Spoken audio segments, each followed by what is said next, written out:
बिहार के बसंतपुर गांव की एक दिलचस्प कहानी।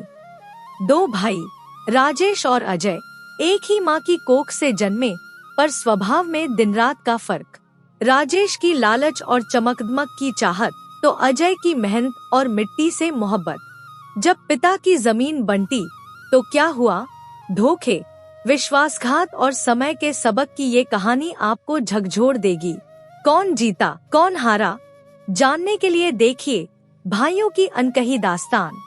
वीडियो को लाइक और चैनल को सब्सक्राइब जरूर करें। बहुत पुरानी बात है। बिहार के एक छोटे से गांव बसंतपुर में दो भाई रहते थे। राजेश और अजय दोनों एक ही मां के संतान थे, लेकिन स्वभाव में दिन रात का अंतर था।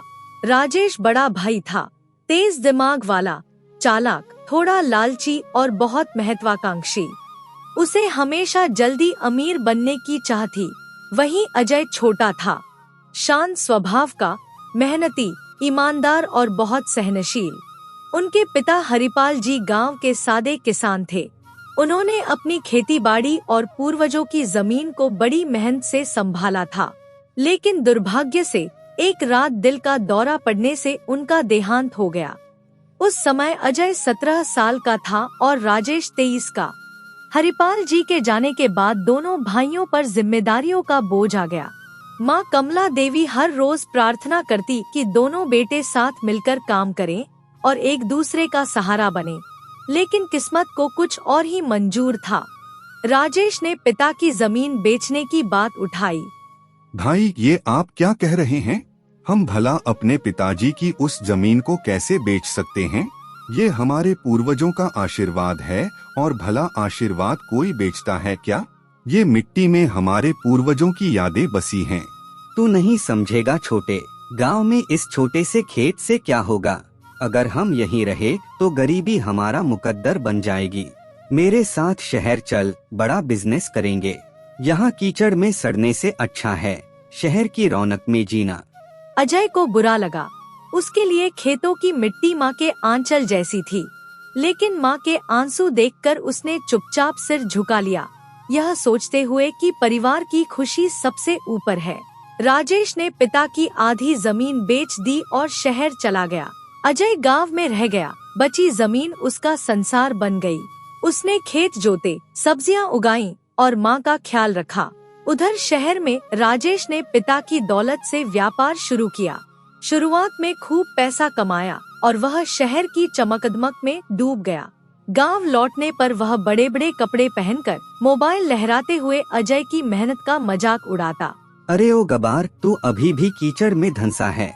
मेरी तरह शहर चल, सूट बूट पहन, एसी में रह, पार्टियों में जा। ये देहाती जीवन छोड़ मेरे साथ चल, इंसान की तरह जिएगा। देख, मैं अब बड़ी बड़ी डील करता हूँ, लोग मेरे नाम से जानते हैं।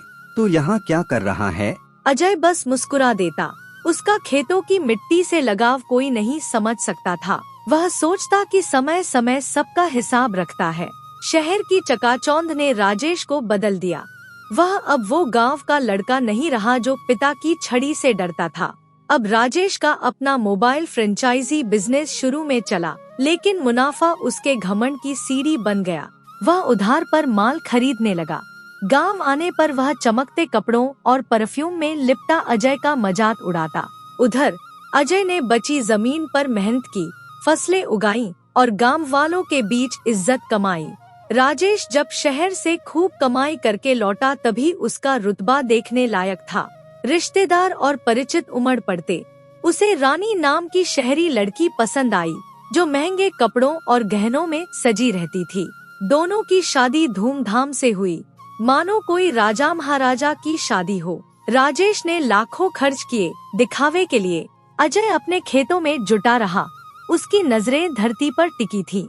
माँ कमला देवी बूढ़ी हो चली थी, लेकिन अजय की देखभाल से उन्हें कभी अकेलापन नहीं लगा। अजय ने सुनीता से शादी की, जो गांव के गरीब मजदूर की बेटी थी। सुनीता पढ़ी लिखी नहीं थी, लेकिन मेहनती और ममता से भरी थी। सुनीता घर को साफ सुथरा रखती और अजय के साथ मिलकर योजनाएं बनाती कि अगली फसल में क्या नया करेंगे। दोनों भाइयों की जिंदगी अब अलग रास्तों पर थी।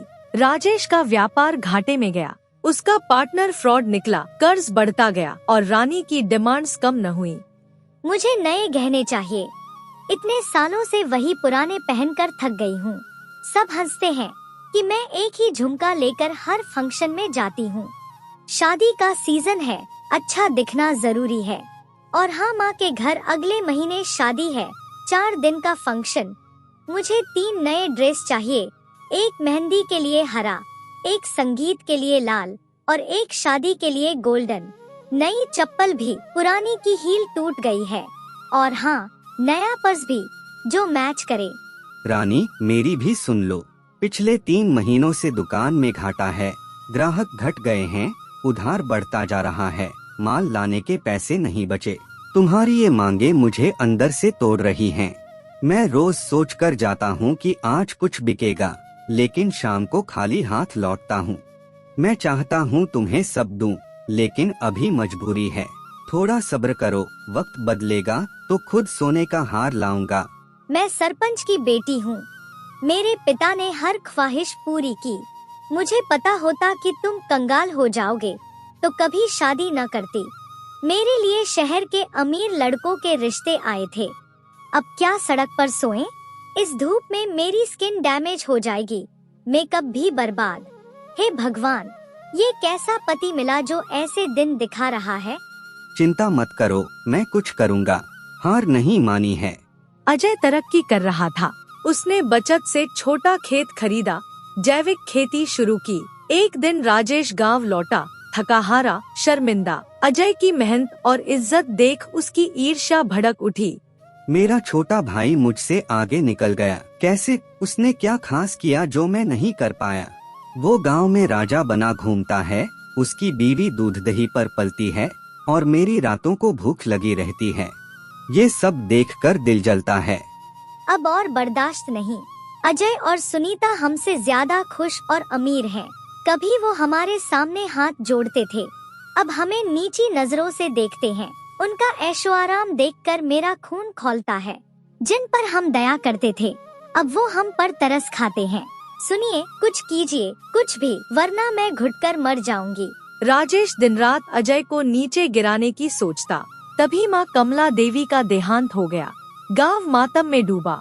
अजय ने अंतिम संस्कार दिल से किया, जबकि राजेश की आंखों में आंसू थे, लेकिन दिल में योजना। वह सोचता कि अब संपत्ति पर कब्जा करने का समय है। एक शाम अजय खेत से लौटा तो पटवारी और चौकीदार घर पर थे। अजय, ये वसीयतनामा है। माँ ने आखिरी दिनों में सब कुछ, घर, खेत, आंगन मेरे नाम कर दिया। ये सब मेरा है, जल्दी से यहाँ से निकल जाओ। देख, ये कागजात सब कानूनी हैं, कोई शक मत करना। भाई, ये तू क्या कह रहा है? तू ऐसा कैसे कर सकता है? माँ ने कभी ऐसा कुछ नहीं कहा। उन्होंने हमें बराबर हक देने की बात की थी। तू जानता है माँ मुझे कितना प्यार करती थी। हर शाम मेरे साथ बैठती, मेरी मेहनत की तारीफ करती। वो तुझसे कम मुझे नहीं मानती थी। तू कैसे यकीन दिला सकता है कि उन्होंने मुझे एक शब्द भी नहीं बताया? ये धोखा है भाई। कानून भावनाएं नहीं देखता अजय, वो सबूत देखता है, और मेरे पास वो सबूत है। यह देख, दस्तावेज, सरकारी मोहर, गवाहों के दस्तखत। तुझे जो लगाना है लगा, पर सच्चाई यही है।